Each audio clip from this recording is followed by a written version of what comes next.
Allah Azza wa Jal, in the beginning it was Him as a being and there was nothing else.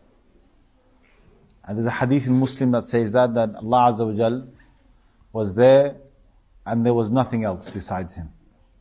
So He wanted others or creation, He wanted a creation to know Him. So He created the creation.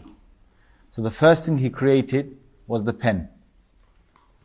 And the pen, again that's a hadith in Muslim, that the first thing Allah created was the pen. And the pen was the thing that wrote. He created the tablet. Now what is the tablet? The tablet is a large piece of stone or something similar to it.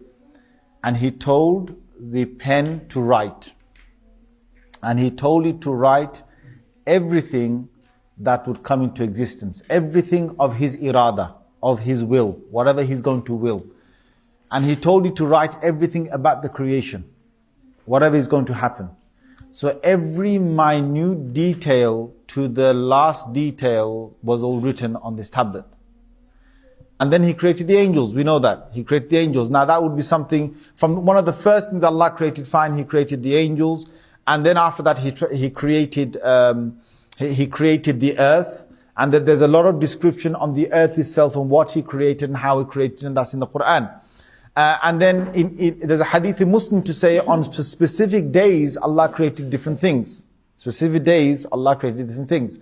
And there is that thing that in the Quran it says, sittati ayyam, that Allah created all of this in 6 days. Now this is in various parts of the Quran that Allah created all of this in 6 days. One day of Allah is like 1,000 years according to you. That's one day of Allah is according to 1,000 years of yours, which would mean that 6 days of God would be 6,000 years of the human being. By the Quran, according to this ayah, it would mean that it took 6,000 years for this earth to form. 6,000 years. Now, what would have happened there is, when Allah had created the angels and then He decided to create the earth, then we know from an ayah in Surah Anbiya again, it was ratqan fafataqnahuma. An ayah in Surah Anbiya, Surah number 21 says that it was all together and then Allah then spread it out.